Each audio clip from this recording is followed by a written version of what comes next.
transformation. We are thrilled to be part of the Race to Zero Dialogue's Regenerative Resilience Food Systems Day. The Global Alliance is a strategic alliance of philanthropic foundations working together and with others to transform food systems. Our work is guided by 7 indivisible principles: renewability, resilience, diversity, equity, healthfulness, inclusion, and interconnectedness. We like to say these are a set, not a menu. You can't pick and choose the ones you like or that are easiest. Instead, we as a global community need to advance these principles in our actions in a profound way that holds them all up in equal measure. Our mission is to leverage our resources and our networks to support this needed transformation. We believe that our unique contribution is to help forge new insights, convene system actors, and where possible, to stimulate action towards transformative change. We are thrilled to co-host this event with Salzburg Global Seminar, with whom we hosted a series of events earlier this year. Both our organizations strive to connect system actors that don't normally work together, creating a confluence of perspectives that can give way to real and lasting change. Our recent experience of holding events where the food and climate communities could connect showed us how dialogue can be used to facilitate much needed inquiry, to elevate convergences and divergences, and to build potential interest in collaborative action. It also inspired this very session. The reality of food systems transformation is that it's complex and it is very challenging, and it's absolutely fundamental to dealing with the crises we face, from climate change to hunger to global pandemics. Just 2 weeks ago, a study from the Oxford Martin School showed that even if all fossil fuel emissions stopped tomorrow, the food system's greenhouse gas emissions would still make the planet uninhabitable. Similarly, the findings of a recent IPBES pandemic report confirms that, quote, the same human activities that drive climate change and biodiversity loss also drive pandemic risk through their impacts on our environment, end quote. So food systems play a role in many of the great challenges we face, but they also provide brilliant pathways to solutions. Around the world, many thousands of initiatives are already challenging the status quo, telling new stories about the future of food and driving transformative systems change. They also show us that action on food systems is action on climate. Speaking just to the work of philanthropies and funders, just a small subset of the larger ecosystem actors around the world, but the world I know best, there are many initiatives that give me hope, especially as they gain momentum. There's the Agroecology Fund, which is focused on shifting the dominant narrative about food and hunger and offers pooled grant making to support agroecological solutions. There's FORA, the Funders for Regenerative Agriculture, a network in North America working to accelerate the emergence of regenerative agriculture, healthy soil, and working lands that support people and the planet. And there's the Transformational Investing in Food Systems Initiative, also known as TIFS, which seeks to catalyze investment in principle-based, agroecologically aligned food businesses that are economically viable and deliver sustainable impact. These are just a few, but they immediately show us what's possible and how we effectively invest in and support solutions for a better future of food. So as we look ahead to COP26, to the United Nations Food Systems Summit, and to the milestones of equally important global processes like the 47th Committee on World Food Security and COP15, we have real opportunities to advance the case for systemic solutions, to shift the narrative on food systems, and send a resounding signal to the world's governments to act for a healthy recovery, thereby changing the course of human, animal, and ecological health and well-being. We know this is possible. It's what we humans do well. We change the course of history, for better or for worse. This is our imperative today. We must change the course of history for the better and bend the arc of these events in a positive direction. So today we will hear from 5 inspiring speakers. We will then have a few responses from representatives from COP26 and the United Nations Food Systems Summit. And we hope that together with your participation, this dialogue can create space for engagement, for sharing ideas, and where possible to build critical mass around common calls to action as we head into 2021.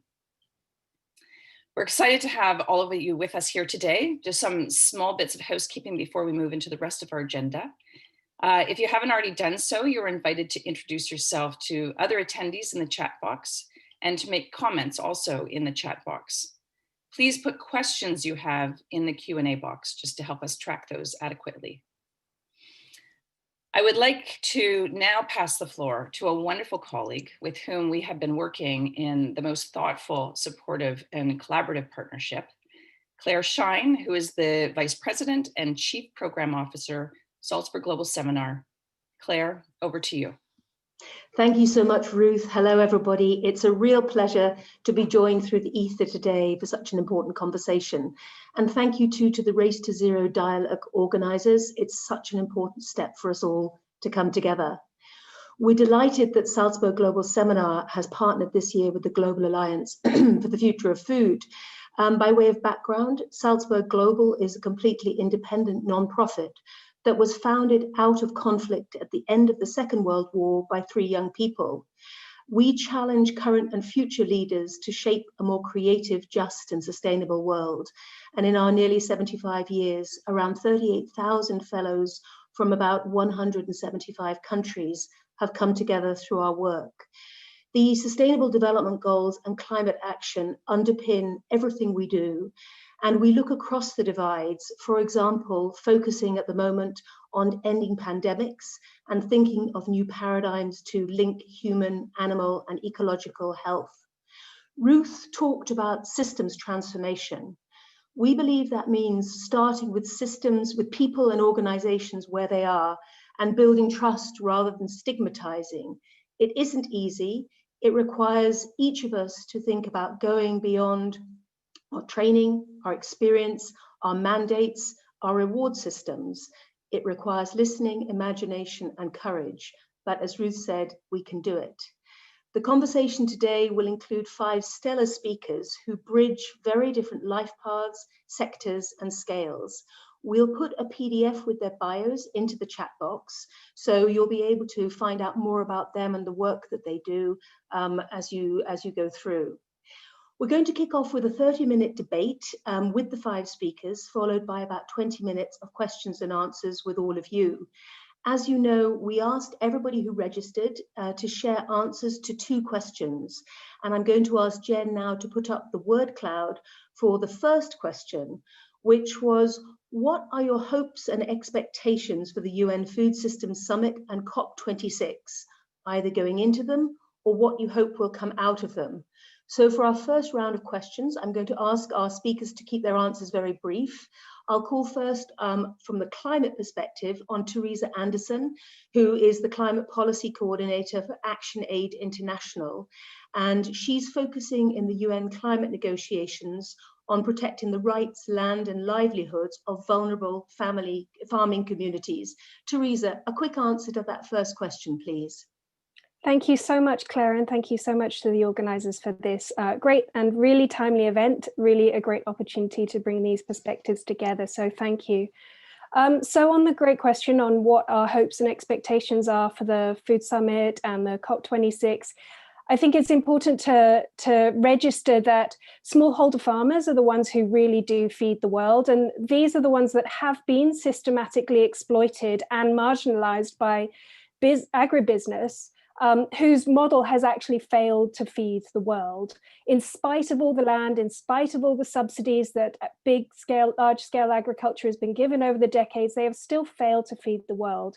And in fact, industrial agribusiness has been harming ecosystems and the climate and driving aggressive concentration of land and wealth and contributing to the pandemics that we find ourselves in now.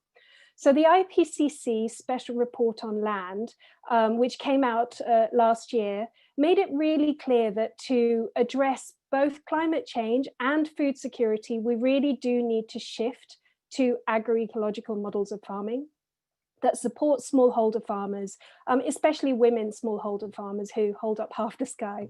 And the COP26 negotiations on agriculture really need to take forward the findings of the IPCC special report on land and put in place guidelines or a framework that really helps to encourage a shift from global industrial agriculture to agroecological methods and less and better meat.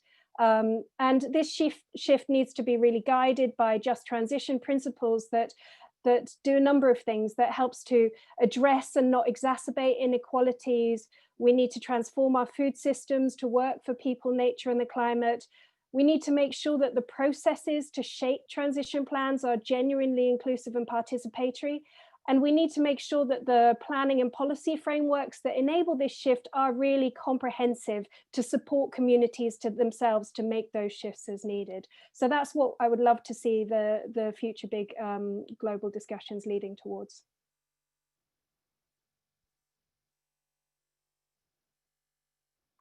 Sorry, you're muted, Claire.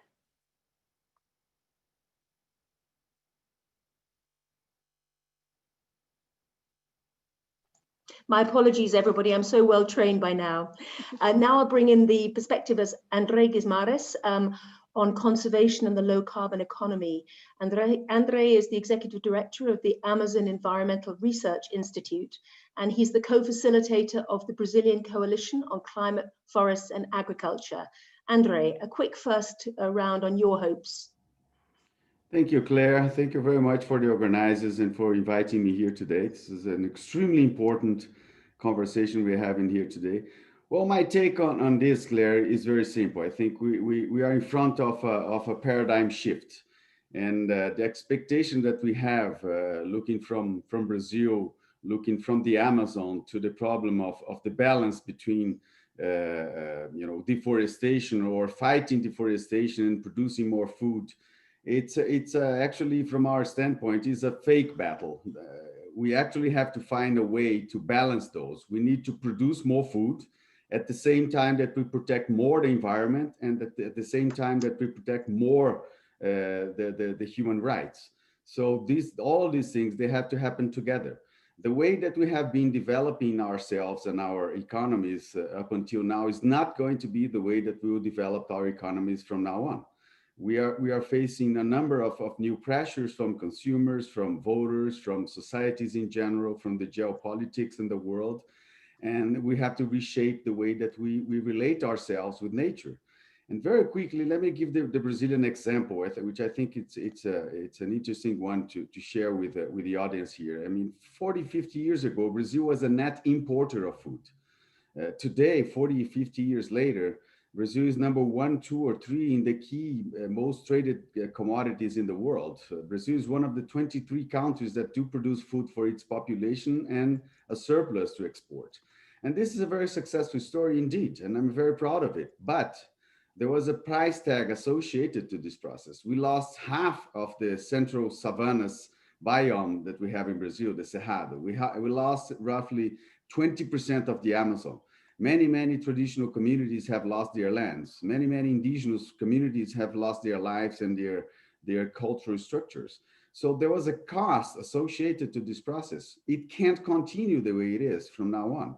So that's what we do, Claire, at the Brazilian Coalition on Climate, Forests and Agriculture. We basically group together different perspectives from the private sector, from the financial sector, from the civil society, from academia, from the governments and the different agencies of the government, and we try to come up with convergence. We try to come up with solutions that would allow us to go the next level, which means produce more in the same area and conserve more and protect more civil and human rights. That's what the coalition is aiming at, and that's what we believe needs to be done from now on in the food industry.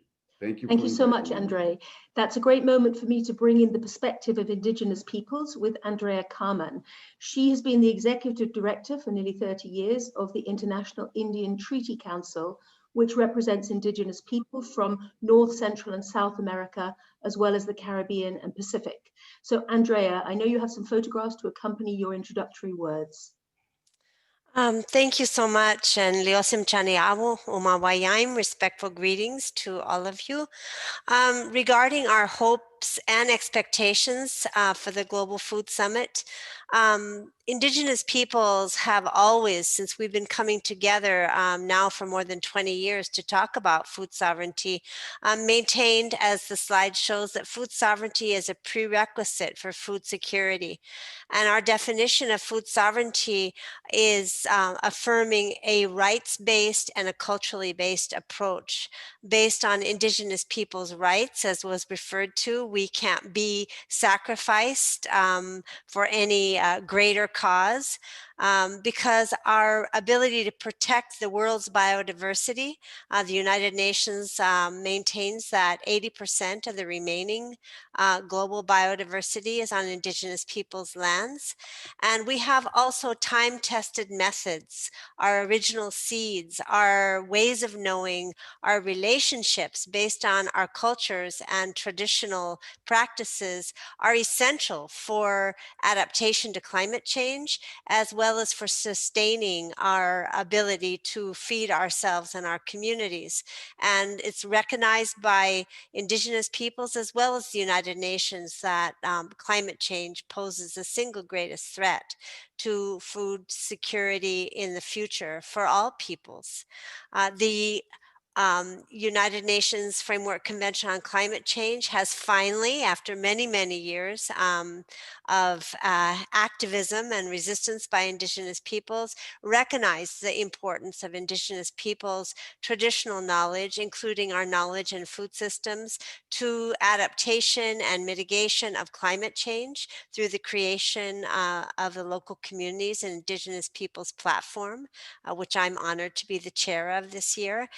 And that is based on an equal participation and equal voice of state representatives and Indigenous peoples representatives, and based on our right to free, prior, informed consent, which is affirmed in the United Nations Declaration on the Rights of Indigenous Peoples.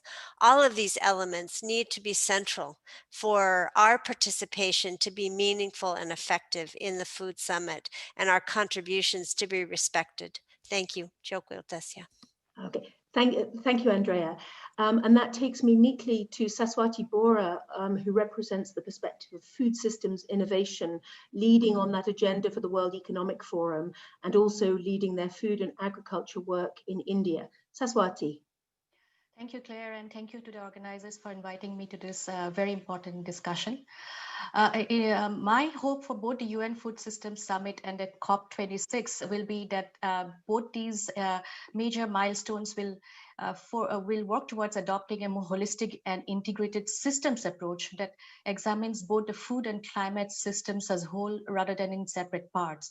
Because we know that to nutritiously and sustainably feed almost 10 billion people by 2050, food systems will probably need to meet 4 key objectives.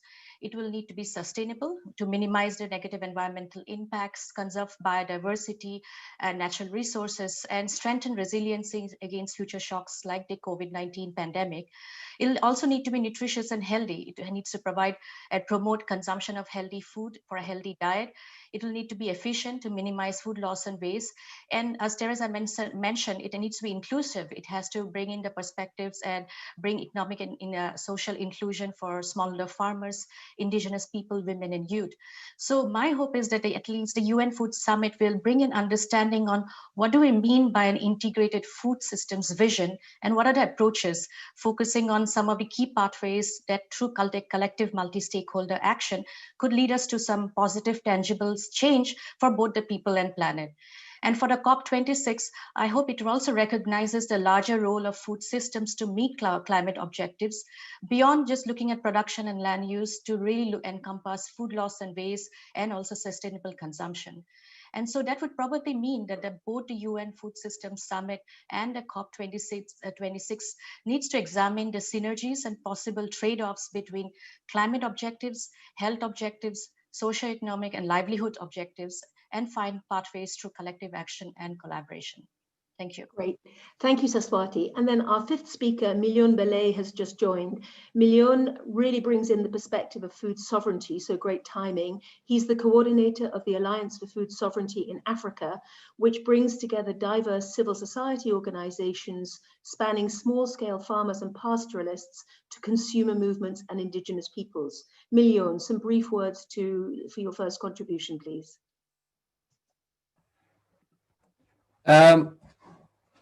I'm sorry, I'm just coming from another meeting, so I'm a bit confused of what I'm going to say now. How many minutes is this? You could just give me a couple of brief comments about your hopes for the COP26 of the Food Systems Summit. Then I'll let you take your breath and bring you back in a few moments. Okay. I think for both COP26, not for COP26, but for the World Food Summit, as you know, we found as a civil society group the whole process challenging. Our hope would be to just go back and rewire the whole process. We know this is not possible, but that's our big hope, because I was just participating in some of the events, like the country level negotiation setup, how it's going to run, and I could feel that it would be a really rushed process, and I was not sure how much the majority of the people in the world who are producing food, processing food, and have webs of interaction around food system will be participating in how all of the setup and the platforms and the resources would be available to them. And I could feel that this is a Northern Hemisphere led agenda still, that's what I feel now, the whole thing. So I don't know, that's I don't have a message, only concern probably, but yeah, I'll speak to this much more when I come later. Well, Milyon, you very neatly brought us to the second question that the audience as well as our speakers were asked, which was, in areas of divergence or tension, what are the opportunities for convergence and potential collective action? Jen, perhaps you could bring up that word cloud of some of the feedback that we had from participants on what they saw as both divergence and convergence. And Milyon just touched on something very important. Are we talking past or are we talking to? Because that is a key part of moving from divergence to convergence. So now I'd like to get another round of inputs and perhaps play with the order, bringing in first Andre with the perspective from Amazonia on conservation and the low carbon economy. Andre, some brief comments for you about how we get to workable points of convergence in these two processes. Thank you, Claire, for the question. Let me answer that with an example, something that has happened with us here about 5-6 years ago. The year was 2014. We were 1 year away from the Paris meeting, the COP in Paris, late December that took place in December 2015. So 1 year before that, the civil society in Brazil was very concerned about the quality of the INDC that the federal government would be presenting in Paris. There was a concern that it would be a weak one. The civil society was concerned that would be a weak INDC. At the same time, the private sector, particularly the agribusiness sector, was very concerned also that Brazil would present a very rigorous INDC, and they would have to pay the bill at the end of the day. So there was a concern from civil society, different from the concern from the private sector. But at some point in time, in late 2014, these two interests sat down around the table and decided to work together, because they said, well, this is something that interests both sides, and we need to come to a convergence. Otherwise, the government will present something that's going to be bad for both sides. So we need to sit down, negotiate, find a way, engage with the state, with the government, and move on with the agenda. So I think that's an example, Claire, of how important it is to make sure that you understand what is it that the other side wants. And at the end of the day, we were able not just to come up with an agreement between these two sides of the equation, but that understanding, that agreement have created the Brazilian Coalition on Climate, Forest and Agriculture, which is now celebrating its 5th year of existence, and has been working with different governments, state level governments, private sector, financial sector, and so on, to do the same thing, to try to merge to bring convergence to the dialogue and try to come up with solutions that are important for both sides. And just to finalize, the main objective of the coalition is to stop illegal deforestation and produce more food in the Brazilian croplands and pasture lands. That's simple to observe, very complex to implement. We need to have the spaces, we need to have the dialogue spaces in which we build consensus and converge to objectives that are common to both or to the different sides. Excellent, thank you. Thank you. Let me bring in Teresa now from the climate perspective. Thank you so much. It's another good question. And for a bit of background, well, I do want to flag to everybody listening here, actually, that it is very important that those of us that are working on the issues of food, land, indigenous rights and farmers have this conversation about net zero targets on our radar. It poses potential immense threats if not done right. And I feel that this is a good space to talk about this now, because we do need to find the right kind of action to move forward. We do need to collectively scrutinize this flurry of net zero targets that are coming out by governments and corporations right now before we accept them at face value. We really need to start looking out for the net part of the net zero targets, because almost all net zero targets are relying far too heavily on offsetting or negative emissions technologies, and with far too distant 2050 goals. But these huge net components really disguise, first of all, a lack of transformative action to address greenhouse gases. And all of these offsetting dependence really adds up to a huge and unrealistic expectation for carbon offsetting and reliance on negative emission technologies such as bioenergy with carbon capture and storage, which will either not work, or if it does, will drive massive land grabs if it does. So we're basically damned if it works and damned if it doesn't work. There is simply not enough land on the planet to meet all of the corporate and government offsetting targets combined within these net zero goals. So more is definitely not better when it comes to all this netting out. We're going to see the vulnerable communities who've done the least to cause the problem, the climate problem, who already face the worst impacts, being pushed off the land, just as with the previous biofuel land grab that we've seen over the last decade, but potentially orders of magnitude bigger, which should raise real flags for many of us. So if we're going to have a chance of meeting the 1.5 goal, we really need to push for climate targets that require real transformation of our food, our energy, our transport, construction and economic systems that bring actual emissions down and that have ambitious milestone targets for 2025 and 2030 with no offsets or reliance on dangerous negative emissions technologies. So we all need to be getting behind the call for action for real zero, greenhouse gases, and better scrutinizing the net zero targets before celebrating. And this means that those of us that work in the food sector have to reach out to push for ambition in other sectors too. And that's where there's real potential for collaboration for greater ambition. Great, thanks, Teresa. That's a great moment to bring in Saswati there, who works at the level of food systems innovation. You heard there about the questioning of the way targets are set and the risk of land grabs. How does that look from the perspective of the World Economic Forum, Saswati? Yeah, I think what we are realizing more and more right now is that we require sort of a fundamental change in the way our food is produced, including the practices of more than 500 million smallholder farmers around the world, and the way food is consumed, which is like the consumption patterns of now more than 7 billion individuals worldwide. And that requires several transitions to more sustainable supply chains, to greater production efficiency, to more biodiversity resilience, to healthier diets and inclusive livelihoods. But I think the question, right, is who pays for these transitions?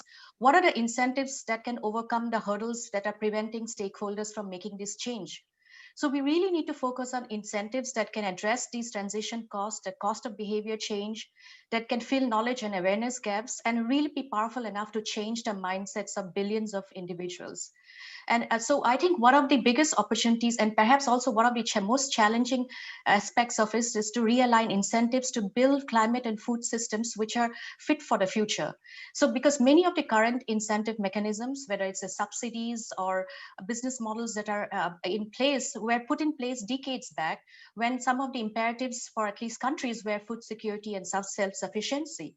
But now that we know that the world has moved towards a more holistic and integrated understanding of food systems, and we know that it has to meet the aspirations for both healthy people and a sustainable planet, we really need to look at repurposing existing incentives and create new ones where needed. So recently, earlier this year, we launched a report which looked at incentives for food systems transformation.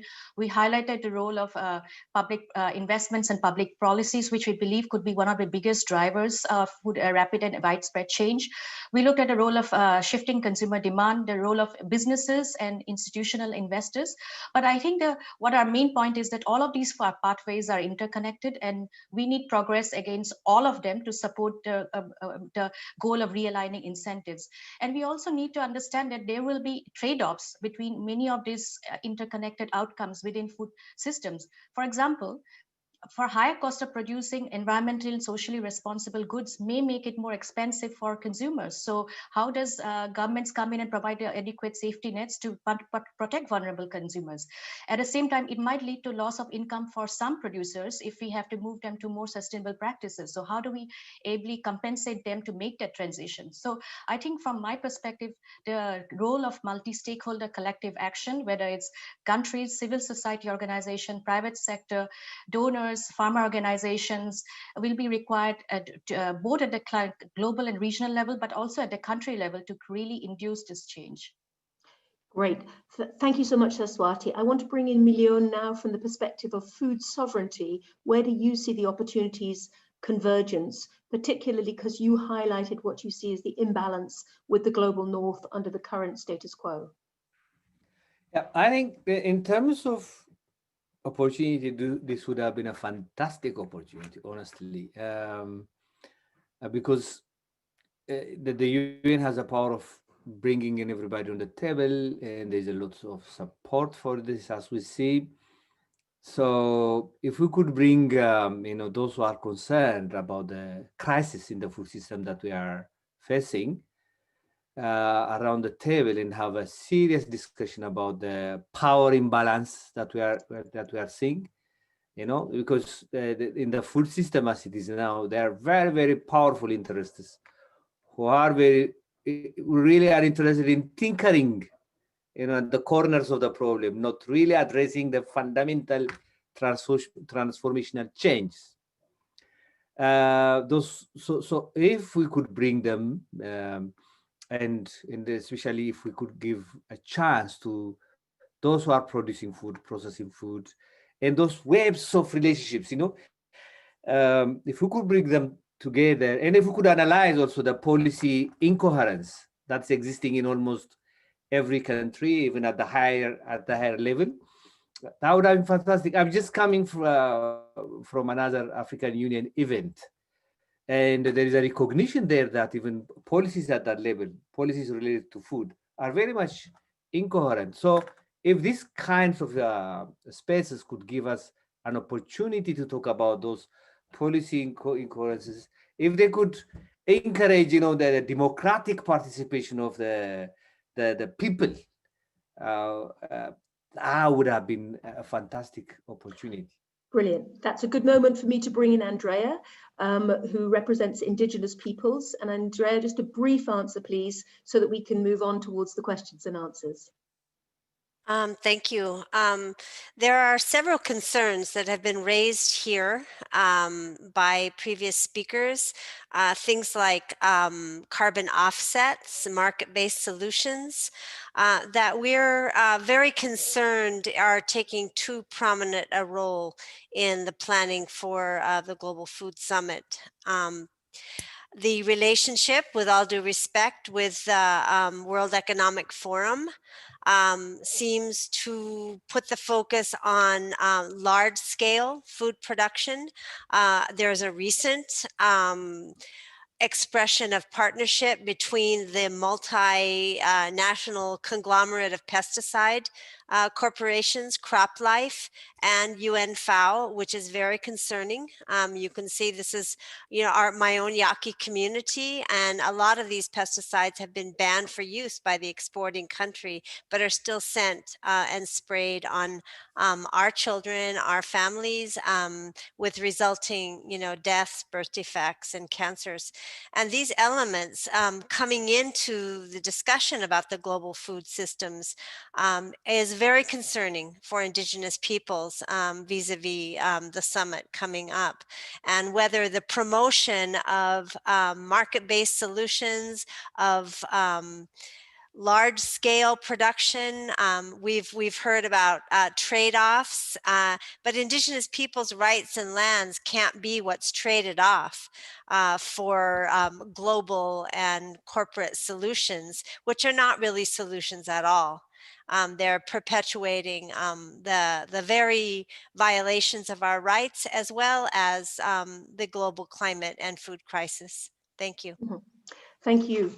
So I want to close at the end of this section with asking for a one-word call to action, or a short call to action to the organizers. But first, I'd like to dive straight into some questions coming from the group.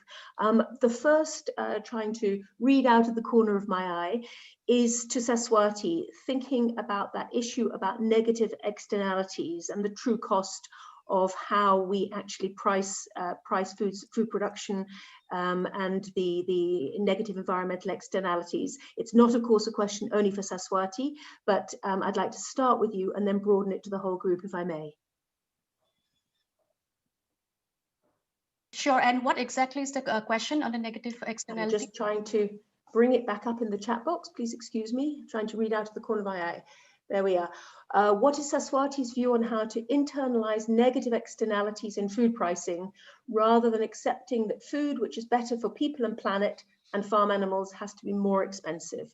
I think this perhaps should be taken in the context also of some of the comments that Milion and others raised about what is perceived as the big power imbalance between small versus huge industrial food producers. Is that enough for you to get your teeth into an answer?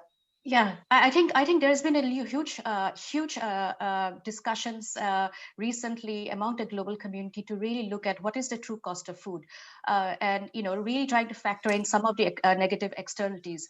And I think from that perspective, there is also a lot of discussion ongoing right now to really look at supporting governments to figure out what is the true cost of food, to really look at what are the key aspects of evidence that will be needed to help support them to make those policy decisions, which will help them to provide better, probably sustainable, support sustainability or nutrition outcomes in their policy decisions. And there is, I think, what we really need is probably in some level of there's a lack of evidence for what kind of interventions would be good in a certain country or regional context, and I think that would require to build the capacity building of countries and governments so that they can formulate policies which can really take into account the true cost of food, which means that they would probably need to really be provided with the talent, tools, and technical skills, including data and methodologies that will help them to make those informed decisions. I know there is a lot of work on creating the framework that can help governments and to make those decisions, but then again, each country will have to choose their own bespoke model which meets their own national priorities and make those decisions based on their policy priorities. So, but what would be really helpful if the UN Food System Summit or others could create sort of a capacity where or for support for countries who are, many of them, lacking to make these kind of informed policy decisions where they can integrate the true cost of food in their kind of policy decisions. Thank you. Let me bring Andre here, because you spoke earlier about how civil society and private sector interests had found a way of collaborating more productively. I'd like to hear you give your reflections on that question, but in the specific context of coalition building for change, which involves, as I understood it, changing the power dynamics in this space as well. I would like to build on Saswati's comment when it comes to incorporating the externalities into the financial equations. I think, and that's pretty much what we're discussing at the coalition. There's a lot of subsidies, billions and billions of financial incentives for the business as usual agriculture, for example, and that's the sector that we work on at the coalition. So there are huge incentives for the business as usual, for expanding. In other words, let me put it in very simple words. I do subsidize chainsaws with my taxpayer money to chop down trees in the Amazon today, in 2020. In November of 2020, that's what's happening in my country. So we do have to stop that. I mean, we do have to convert or to somehow rechannel those subsidies and incentives to make sure that the forests are standing. The problem that we have in the Amazon, for example, and that goes for the tropical forests in general, is that standing forests do not have a value. I mean, for me, there's a big value, but for the economy in general, you have to remove that forest to perform any kind of activity, and that paradigm is wrong. We need to rechannel the resources, rechannel the incentives so that the forests are kept standing at the same time that you produce more and that you have more access to technology, more access to credit lines and technical assistance to perform your activity. That goes straight to the smallholders system of production in the Amazon, for example. There are 7,000 smallholders in the Amazon. They occupy an area the size of France, about 55, 60 million hectares. Half of that land is already chopped down, is already deforested. And for one reason, these farms, these groups of people, they have no access to capital, they have no access to technology, they have no access to infrastructure. The only capital they have is the natural capital, and that's what they use to live. So the equation is totally upside down. We do need to provide the means through incentive, through technical assistance, so that the smallholders, the traditional producers, the agriculture that really supplies food to our tables is going in the right direction. Incentives need to be rethought and need to be rechanneled so that we promote intensification instead of extensification of our agricultural systems. Once again, as I said at the beginning, the way that we brought ourselves up until this point is not going to be the way that we'll continue to grow our economies, to grow our food production systems in the future. We have to redesign that. Incentives and subsidies are a fundamental piece in these processes, and incorporating the externalities into the decision-making processes, particularly the social and environmental externalities, it seems to be obvious. Thank you, Andre. So running through this whole debate is a really loud focus on the need for holistic, multi-layered approaches. And although we've only heard one or two references to it, clearly the intersect of planetary and human health is absolutely fundamental. I'd like to bring Teresa in at this point, because we've also heard that concepts and ideas that seem to be the brave new world are now being roundly critiqued in some areas, nature-based solutions, the words around net zero, etc. Why are so many groups, Teresa, concerned around nature-based solutions, carbon offsetting, and so on?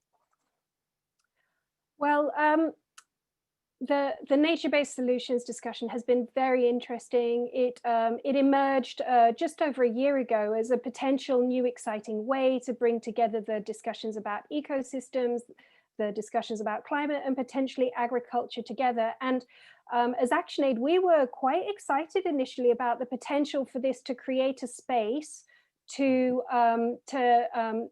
really energize conversations about agroecology, about the role, recognizing that Indigenous peoples and safeguarding Indigenous rights is one of the most effective ways to safeguard the world's critical biodiverse ecosystems, eco-based adaptation. There could, in theory, have been a lot of great discussion under the banner of nature-based solutions. Unfortunately, the way that the conversation has been taken forward quite aggressively is by big actors like, you know, Shell Oil and BP and others, really capturing that conversation so that the way that almost everyone now thinks about nature-based solutions is nature-based solutions to our problem of the fact that we want to continue polluting. So it's like nature-based solutions to what exactly? Well, in their framing, it's nature-based solutions to pollution. And that's not really how many of us would have chosen to use that framing. We would have, you know, ideally we would have just said nature rather than solution to your problem. But because nature has now become a solution to somebody else's problem, we have a lot of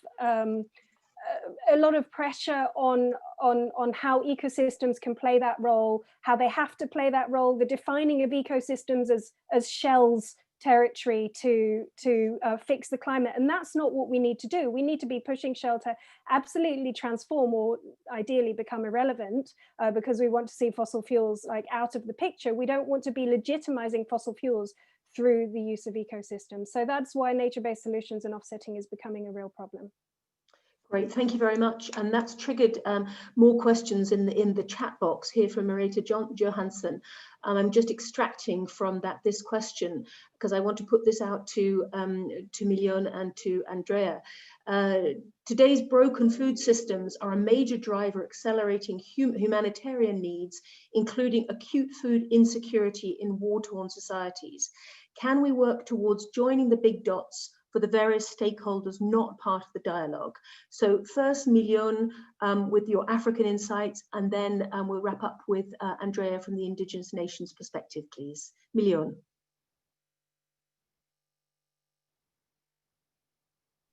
I'm not understanding the question very well, to be honest. This is making the link between broken food systems and drivers of conflict. I think everybody on this call will know that climate itself is a threat multiplier. The climate conflict link is very strong in the future. And here we have our questioner also talking about acute food insecurity in war-torn societies and the humanitarian nexus. Does that help you? Yeah, I think that's an area which needs we're really looking into what causes those conflicts. Is very much important. There are so many reasons, but taking people's spaces, food producing spaces for other purposes can also elicit conflict. You know that we know conflicts in Nigeria, in Niger Delta. We know why that has happened. We know that there are places where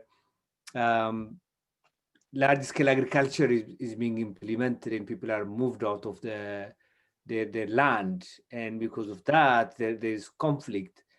Conflict has so many entries, and it's very difficult to connect every kind of conflict with the food system. But a number of them are because of the mismanagement of the kind of food system, and our understanding of the kind of food system that's happening at the local community level. That's creating these conflicts. That's what I see. But once conflict occurs, obviously it's very difficult to go to farm and to go to markets, and it's a lot of displacements for people, and it increases pressure also on the natural areas. Also, when people are displaced and go to forests in natural areas, they put a lot of strain in these areas. So one conflict occurs, obviously the food system is all upside down. And by the way, these conflicts are sometimes used to get people used to some kind of food also. You know, the food that comes through aid becomes the main food when the conflict is over, and is how they promote certain kinds of food also. We can mention so many examples. Thank you very much. Thank you. And now, Andrea, can I come back to you, where we were talking the question looking at humanitarian needs and the importance of engaging stakeholders who are not sufficiently part of this dialogue. Thank you. I would like to comment, on some of the terminologies that we tend to use. Indigenous peoples maintain that we are actually rights holders rather than stakeholders. And too often we talk about, destroying forests, but we forget that indigenous peoples live in this forest since time immemorial, and they're also being destroyed. I want to comment, also to add to Teresa's comments on nature-based solutions, because indigenous peoples were always puzzled by that terminology, and it speaks to, as you said, the holistic approach and actually a change, a transformative change in the way that we interact with the natural world, because all solutions are nature-based and we are part of nature. And the fact, as Teresa commented, that people are looking at nature as an other to be able to provide solutions removes us from the realization that we are part of nature. And unless we realize that, we're going to be increasingly threatened as a species, as a human species.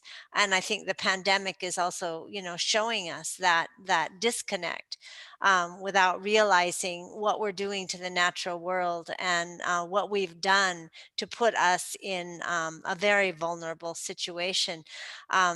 We have seen the concept of nature-based solutions be utilized to support this idea of carbon offsets, forest offsets, those kinds of concepts, which are not solutions at all, and in fact directly threaten the survival of indigenous peoples and the planet as a whole.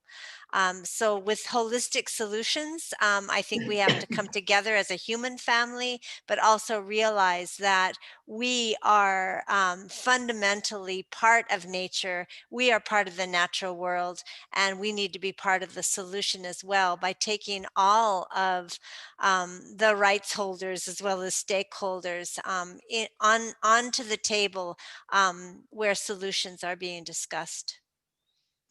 Thank you so much. So there's a very rich debate getting underway in the chat box. Everyone is always shy at the beginning. So please feel free to be giving answers, web links and resources in that chat box. I can't get to all of it, very sadly. What I want to do is to close this part of the agenda with one brief call to action from each of our 5 speakers to the organizers of the UN Food Systems Summit and COP26. And we just heard about this idea of one human family. In one sense, that was the ideal at the founding of the UN and of all the different multilateral processes. It can sometimes feel hard to grasp now, but is this pandemic with the associated threat multipliers a chance for us to really get real again about that interdependence, including across borders? So I'm going to pick out of the blue, I'm going to start with Milion and then pass to Saswati and then to the rest of our speakers. Your one brief call to action for the organizers of these 2 processes. Milion. What a difficult question. It's a very hard question. Very, very hard. I mean,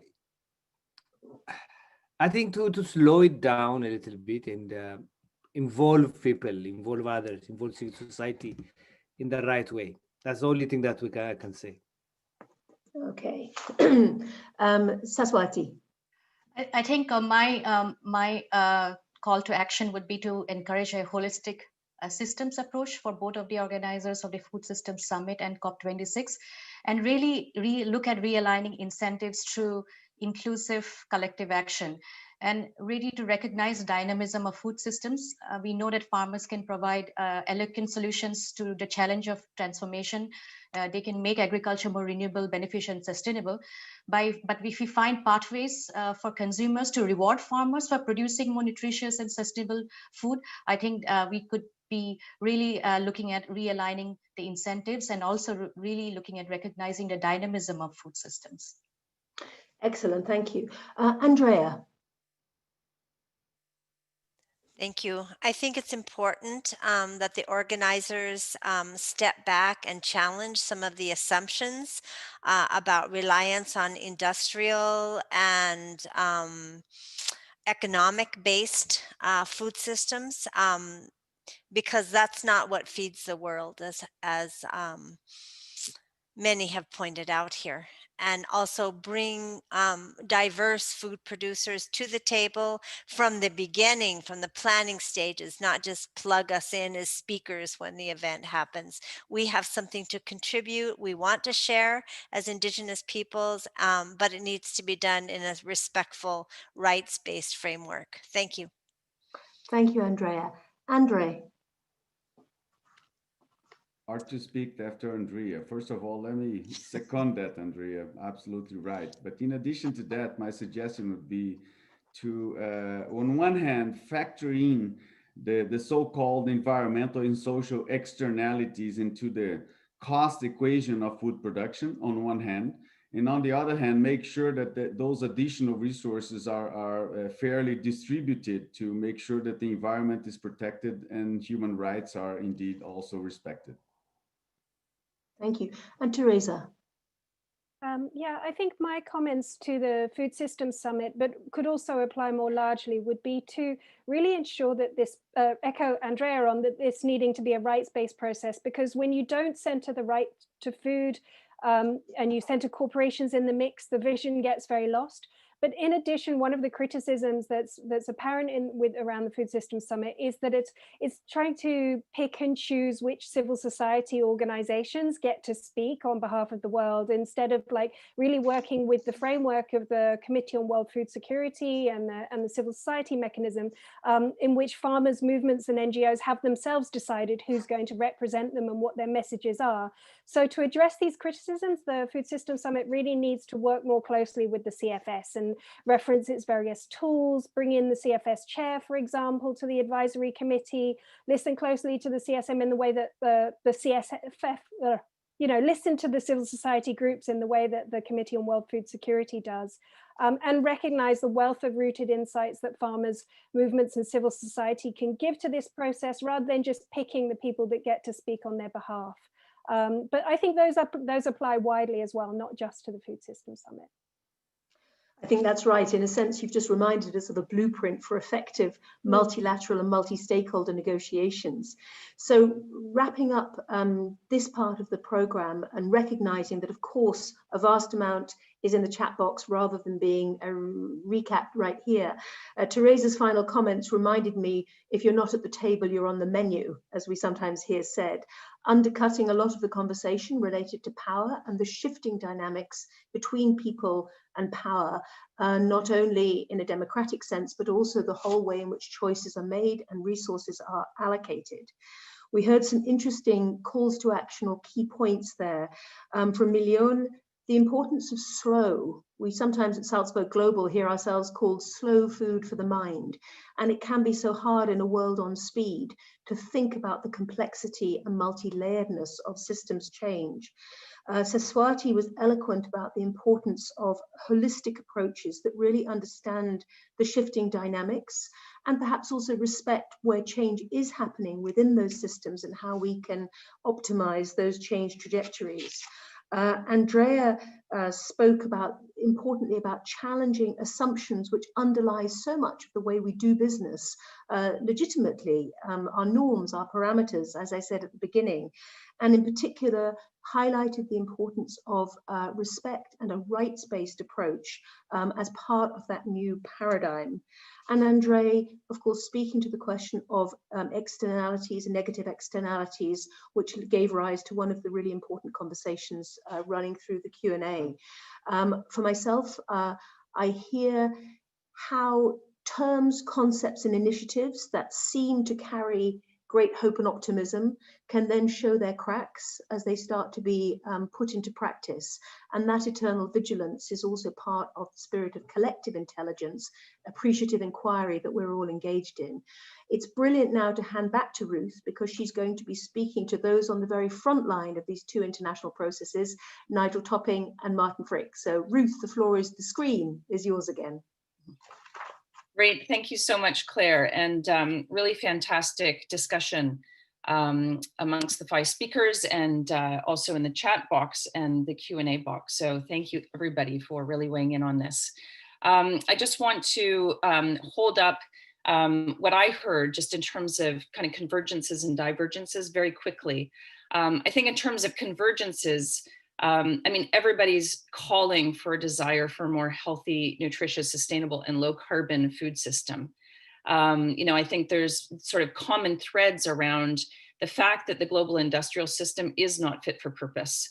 And there are multiple pathways to get there, but we've heard a lot about agroecology and regenerative agriculture, the importance of indigenous people and smallholder farmers, and that those principles that I mentioned at the beginning of the call have been highlighted by each of the speakers, particularly inclusion, equity, food sovereignty, just transition, human rights, very strong themes around the need to ground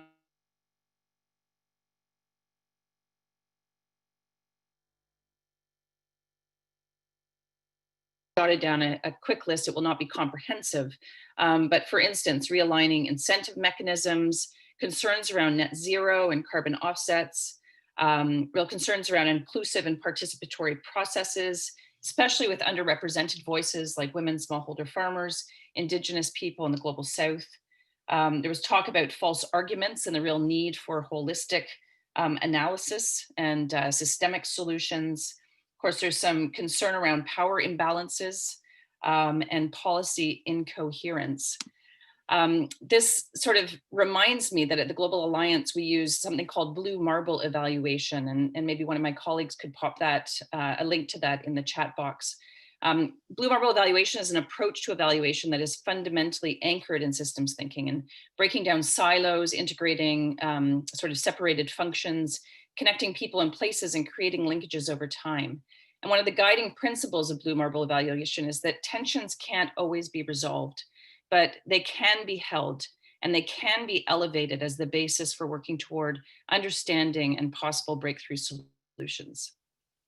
So taking this principle and all that was heard in the previous session and looking ahead to next year's global processes, let's now turn to this session to hear from Martin Frick and Nigel Topping for their responses and where they see opportunities for alignment and potential collective action. So first, just brief introduction, and I think the full bios are in the chat box. Martin Frick is deputy to the Special Envoy for the UN Food Systems Summit 2021. Nigel Topping is high-level climate champion of the UK for COP26. Just to say on this, that the role of the high-level champion is to strengthen collaboration and drive action from business, investors, organizations, cities, and regions on climate change, and coordinate this work with governments and parties to the United Nations Framework Convention on Climate Change. So, Martin, I'd like to start with you. Responding to the hopes and the concerns raised during the previous panel discussion, what is the Secretariat of the United Nations Food Systems Summit doing to support collaboration? And what channels are there for non-state actors to engage and influence discussions amongst policymakers? Thank you, Ruth. And let me start by what we are not doing. We are not cooking any policy outcome with any big players. We are not driving a secret agenda. I think one of the main fundamental misunderstandings is that because the Secretary General has announced this process a year ago and a full year has passed, that basically everything has already been discussed and cleared. And now I heard the allegation that we would just bring stakeholders in to make this thing look good. Honestly, our action tracks have started right now. It has taken an awful long time. One of the reasons was COVID, and other reasons were all the political mechanics behind getting the different regional group to nominate their actors for the advisory group. This is all unfortunate, but the fact is we are only starting now. We have the action track set up, and only this afternoon we have the first open forum, which is a listening exercise for action track number 1 on access to safe and nutritious food for everyone. And every single one of these action tracks will open fully up to openly discuss what we have. The basis of these discussions are 5 framing papers, which are online. And at this stage, which is basically until Christmas, We are simply asking the questions, did we get the framing right? Did we forget something? And we are looking for input. This is where we are. Nothing is pre-cooked. The leadership team, 5 action tracks, each one more than 30 people, approximately 150 people, comprises exactly one person from the World Economic Forum, 1 out of 150. Now we want to put online who is in these leadership teams, and funny enough, we are not allowed to put that on the UN website for data protection. So we are working feverishly on an online platform that gives us an open workbench for the action tracks, that all of this is being put out. All of that means our own framing papers, the input we have received, the revised framing papers, the scientific paper, the full work in full transparency. This is where we are. Now, let me start with a couple of things that I have heard.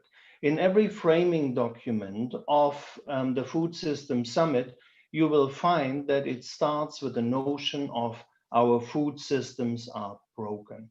I think we all share the understanding that we cannot go on as we did. And the fundamental misunderstandings and the fundamental issues that we have to address here are really, and they came up. One word I haven't heard, but for me it's the central one, it's climate justice. Because we are dealing with smallholder farmers, we are dealing with people who would bear a multitude of burdens. And as the United Nations and as an SDG summit, this one is under the premise of leaving no one behind. And in order to establish climate justice, the central entry point is supporting smallholder farmers, because it makes sense in every single perspective. It makes sense out of a rights perspective, because basic human rights of these farmers are not being guaranteed. It makes sense in the climate justice perspective, because the climate impacts that smallholder farmers and indigenous people and fisher folk and forest dwellers and everybody is suffering is not caused by them. But it also makes sense because we have to balance our carbon budget, and indigenous peoples are a wonderful example on how you can live for thousands of years within a balanced carbon cycle. And it's only in the last decades that it's out of whack. Several points here. The linkage to the UNFCCC process. For me, it's a natural. I've been in climate for the last 13 years. Until recently, I was the senior director in UNFCCC. And for example, in Action Track 3, when we speak about nature positive production, which is basically the way that indigenous people are producing and that we have stopped doing, we have, for example, Tosi and Tosi Mpanu, who is one of the 2 co-chairs of SABSTA, that is looking into the Coronivia joint work on agriculture. There's a purpose in that. Biodiversity, in action track number 5, we have Sandrine Dixon from the Club of Rome as a vice chair, and Sandrine did fantastic work with the Leaders Pledge on biodiversity that was just making headlines a couple of weeks ago. So many good points. I need to see where to start. Well, I think Andrea quoted Olivier de Schutter saying that nothing impacts food security more than climate change. Well, yes, absolutely. And that is one of the key points why we are speaking about a food system summit, not only a food summit. Now there is the big food community. There's the Committee for Food Security that has not only done groundbreaking work for food and food systems, for example, the voluntary guidelines on tenure, which I think will be one of the key products that we are putting on the higher level with this summit, but it has always been a trailblazer for participation of civil society. Now, we have been inviting civil society all along, and maybe we haven't done that in the most apt way. So we went 3 steps back, reached out to the Committee on Food Security again, and looked into how we can intensify our cooperation. And one of the key points of the civil society mechanism is something I dare say that was never challenged. We were asking people to participate, to get their expertise in, but not to cherry pick. And so we are currently offering the civil society mechanism a institutional seat in every single action track. And institutional simple means here's the chair, you decide who will be sitting on this chair. Two more points I wanted to do. One, nature-based solutions. Yes, that gives me a stomach ache as well. We are all nature. We wouldn't even be here without nature. Nature is not a solution out there like an electric car. It's the basis of everything. And you know, this old nature-based solution space just simply will never work unless it works for the people, and people live on a piece of land. And if this is being challenged or jeopardized, doesn't bring us anywhere. Carbon capture storage, I have yet to see, after more of a decade experience in the field, a single thing that actually does work. The only carbon capture that really works is called photosynthesis, and that is with us for 3.5 billion years, and that is something that we are propagating. Should that be on the expenses of people? Hell no, it should be working for people. And in an ideal world, it helps us to give a bit more additional income for smallholder farmers. And last point, and I think Nigel will come on this one as well, it is most certainly, 3 exclamation marks, most certainly not an excuse for going on in a fossil fuel industry and keep happily burning, believing that we can offset everything and that we don't have to change. We are, and I have seen that coming over 15 years now, increasingly at a stage where we don't have any choices anymore. We need any bit of climate solution out there. We need it in parallel, we need it in tandem, and we need it as fast as ever possible. And I think framing the whole thing as a race to zero is just exactly right. And I think I spoke too long, but I give back to Ruth, and I'm very happy to answer your questions. Thank you. Thank you, Martin. Important points. So I let you take some time because I think it's they're all very important points to touch on.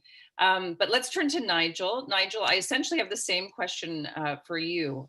Responding to the hopes and the concerns raised during the previous panel discussion, what in your experience and role would you recommend the Secretariat of the COP26 presidency do in order to engage in collaborative action? What channels are there for non-state actors to engage and influence discussions amongst policymakers?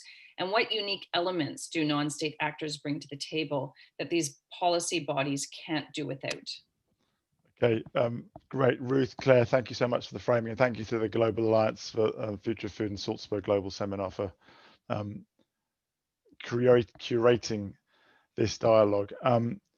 I think I'll dodge the first question because I'm not the presidency, right? My role is it's an international role mandated by the parties to work with civil society, private sector, and local government globally. And of course, the presidency's real job is to manage the negotiations, in that very formal way, along with the Secretariat. I would just say that I really appreciate your framing of this as a wicked problem, as a systemic transformation problem. It's the approach that Gonzalo and I are trying to really bring into the Marrakesh Partnership, which is the structure which we have inherited and have been mandated to improve. So I think when we publish our plans for the next stage of the high-level champions work, you'll see that some of the language around dialogue and systems transformation all over it. I hope you'll like that. I think it's also worth saying that we really understand that perhaps nowhere more than in the food system is there a complex nexus of issues: climate, food, power asymmetries, health, development issues. And I think that particularly because of those power asymmetries, a dialogue process which gives us some space. I think Milion talked about slowing down a little bit. Although this is a race, sometimes we have to slow down to listen. And I liked the way that you described that for systems transformation, we need listening, imagination, and courage, and that includes the courage to recognize that maybe one has been wrong in one's assumptions, or that something that one has been pushing hasn't worked. So just channels for non-state actors to engage. Well, it's something that Gonzalo and I are working really hard to develop. So this dialogues is part of that. I mean, this is the first that we've had now 2 weeks of Race to Zero dialogues. We very consciously I mean, we call it a race because there's a sense of urgency. Zero's obvious. We actually like to say zero is just a staging point on the way to regenerative economies, regenerative agriculture in particular. But the dialogue is really important to us.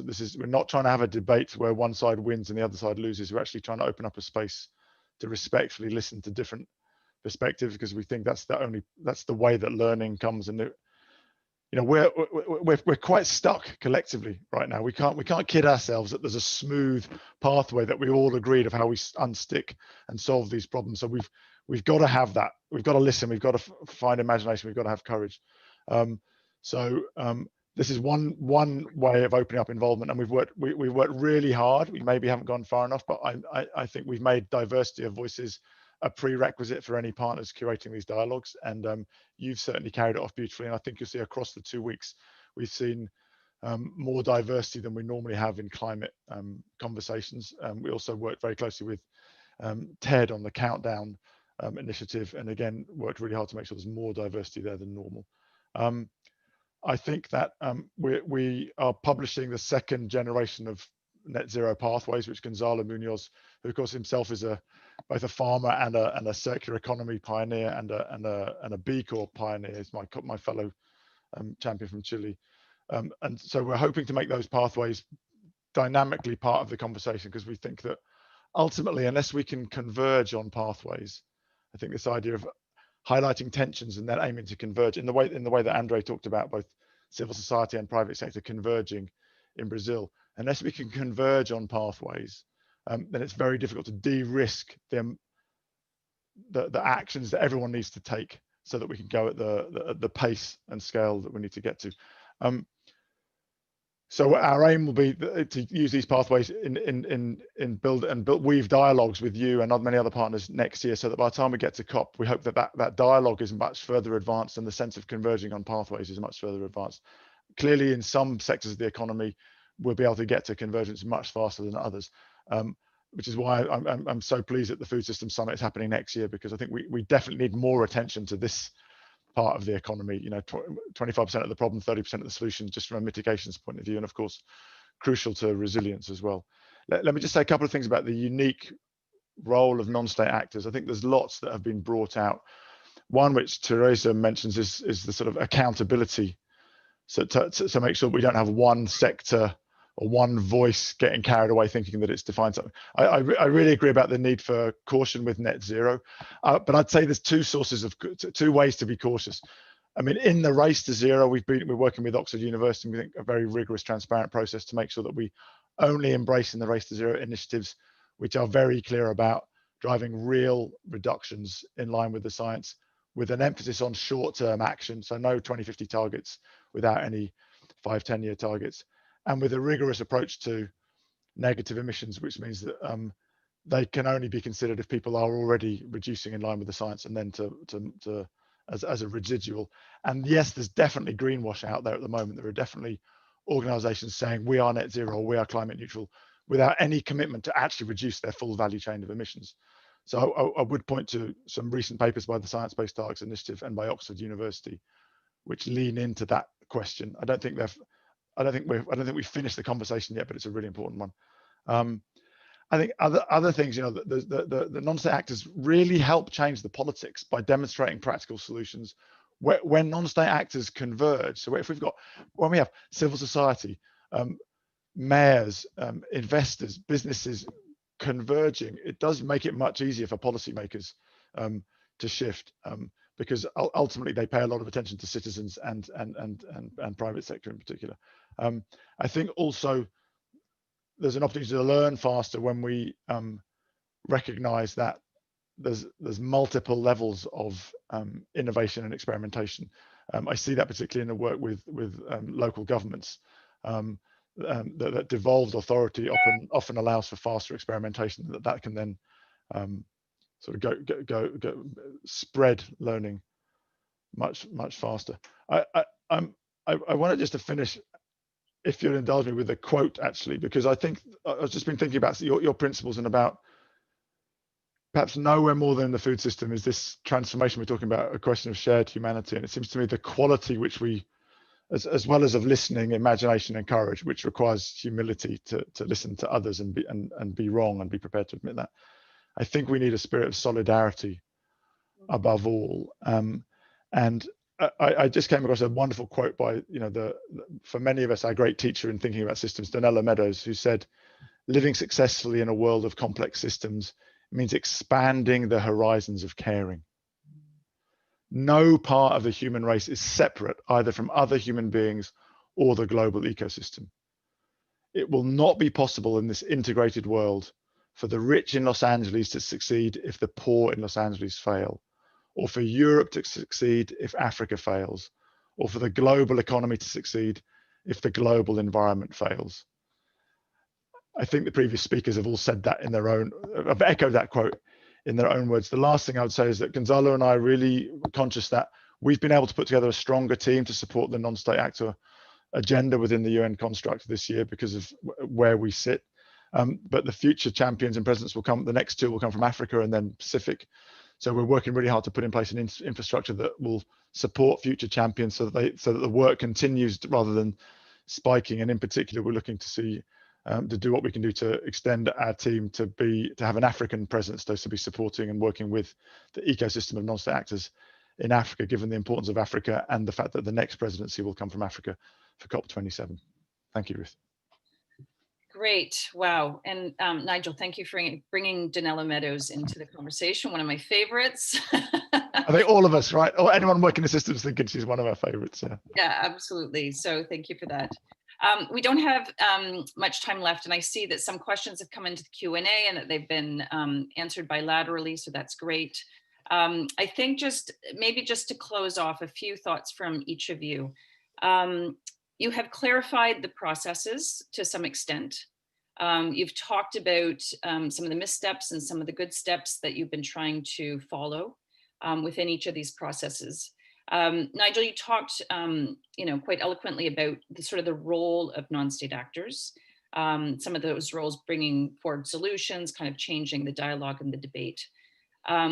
Claire asked each of our panelists, what is their call to action for these global processes? And I'd like to give you the same opportunity.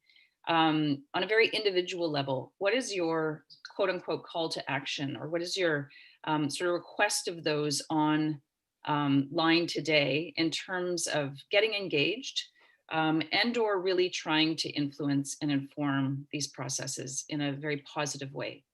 So maybe just a few minutes each on what you would ask of the folks listening today in terms of really trying to lead these processes in a good, positive, constructive direction.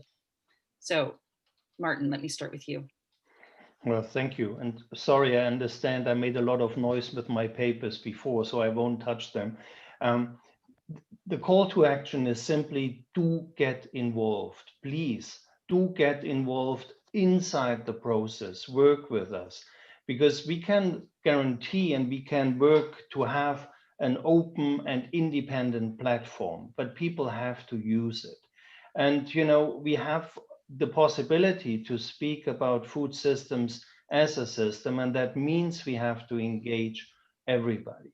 And of course, this is a UN summit, so our member states are playing a strong role. But I want to emphasize two things. One is that the calls to action that will come out of the action tracks are not exclusively calls to member states. These are calls for everybody, and we will be looking in building coalitions, and we need you to build these coalitions. And the second thing I want to say is, although we are speaking about a food system summit, it really is an at least 1 year engagement process. And this process has started now, and it will come to all of the member states of the United Nations in the form of the Food System Summit dialogues. Do get involved also nationally in these dialogues. And let's work together on the synergies here so that our Food System Summit dialogues lead to strong and ambitious national determined contributions, and that the NDC discussions also help us building communities that holistically look into food systems. That would be my call to action. Great, thank you, Martin. And Nigel, the last minute goes to you. What would you put out as your request to the folks on the call today? Well, first of all, I'll put a link in the chat. I think we've talked a bit about sources of tension or trade-offs. There's a great way of thinking about those that Bill Sharp, who's one of my systems thinking mentors, has taught me, called strategic dilemma thinking. So, for example, on the offset question, I think we want robust standards so we don't have perverse unintended consequences, but I think we might also want billions of dollars flow to forest communities, right? So let's find a way to have both of those, right? So I'll post that link. So my call to action for next year will be every single entity in the world to join the Race to Zero, make a robust commitment to your transition, and we'll be launching a Race for Resilience soon as a sister campaign to balance those up. It really does make a difference. I already see it politically making a difference when schools, universities, sports clubs, churches, businesses, investors, cities, and regions. We think it's already had a big impact in Japan, who's now committed to net zero 2050, when they had over half of the population via their cities committing to net zero, and a couple of hundred companies putting pressure on as well. Please engage with the process that Gonzalo and I are mandated to run, the Marrakesh partnership. You know, it's open for organizations to join. Many of you on here are already part of that process. We're trying to really up the levels of energy and specificity. So engage with the pathways, tell us what's good about them and critique them. We're publishing 2.0, version 2.0 now, and we'll aim to do a 2.1 probably May or June next year. And then I think that for me, the real call to action will be commit to converging, which means listening to people you know you don't agree with, and then finding your common humanity to find where we can actually converge. Thank you, Ruth. Great note to end on. Thank you, Nigel. Thank you, Martin. And with that, I will pass it back over to Claire. Thank you, Ruth, Martin, Nigel, and all our speakers and audience for such great levels of engagement on tricky, controversial topics where we're coming at this debate from very different perspectives. Some things that stayed in my mind as I tried to wrap up. One, the need to change the narrative as well as the policy and action framework. And as we just heard from Nigel, think about changing the demand landscape. How do we make current practices and damage levels part of history, just as other things have changed in our social attitudes like smoking and so much else? Critical reappraisal of key terms, understanding how terms may have cracks in them or have been co-opted for different purposes. And to be bolder, to go beyond the doctor's mantra of first do no harm to active committed regeneration. Some critical points of action that came out. The transformation to healthy, nutritious, sustainable and low carbon food systems is our holy grail. But that requires a holistic and integrated food systems approach that really connects climate change and food security, recognizes the interconnectedness of land use, food systems, health, climate change, equity, and rights, and puts multi-stakeholder collective action and public-private collaboration as an integral part of systems change. We heard very important information about the shift to agroecological and regenerative modes of farming, the importance at the very center of those new systems of smallholder farmers and fishers, of women, of indigenous peoples with due respect for their rights and their traditional knowledge. And although that was less of a focus in this conversation, the issue of promoting less and better meat as part of our food consumption practices. Principles that Ruth highlighted at the beginning that underpin this transformation include inclusion, equity, food sovereignty, and a right to food, but also cultural respect as a foundation of collective action. Some of the specific needs that different speakers or questioners have raised, the importance of scrutinizing net zero climate targets by governments and corporations to prevent climate washing, to reassess vested interests in growth and maximizing profit versus public good and environmental and climate and social justice, to reappraise the role and the footprint of industrial agriculture, and to realign incentive mechanisms to be pro-health and pro-sustainability, understanding the win-wins and even for productive economies that go with that realignment. The importance of genuinely participatory processes that will include currently underrepresented voices. That is an imperfect summary, but it's already a very full agenda, and the people on this call and the networks they represent are fundamental to progress. I was grateful and moved that Nigel picked up on my three-worder about imagination, listening, and courage, but I pick up in turn on his reference to humility. I would also add empathy. I think that understanding that real leadership comes from many, many spaces, not only from the margins, and the courage to shift practice when you already influence the trillions is as much an act of courage as courage for real and radical change from the streets. So let us go forward with empathy, boldness, and vision. And in concluding, COVID does need to be and can be a real wake-up call. It has reminded us of our interdependence as well as systemic risk. The interconnection of climate change, biodiversity loss, and pandemic risk was not new. Scientists have drawn our attention to it for a long time, but it is now in the news. And that, I hope, can be something we harness for good to come out of these terrible risks around us right now. So thank you again for your participation. And I'd like to close by quoting a different person, a Salzburg Global Fellow, Stacey Abrams, who with others led a very important campaign of participatory engagement in the state of Georgia. And her book is called The Time Is Now. And that's what I would close with. Thank you all. And I look forward to staying involved in these discussions. Bye-bye for now. Thank you. Thank you, everyone. Bye-bye.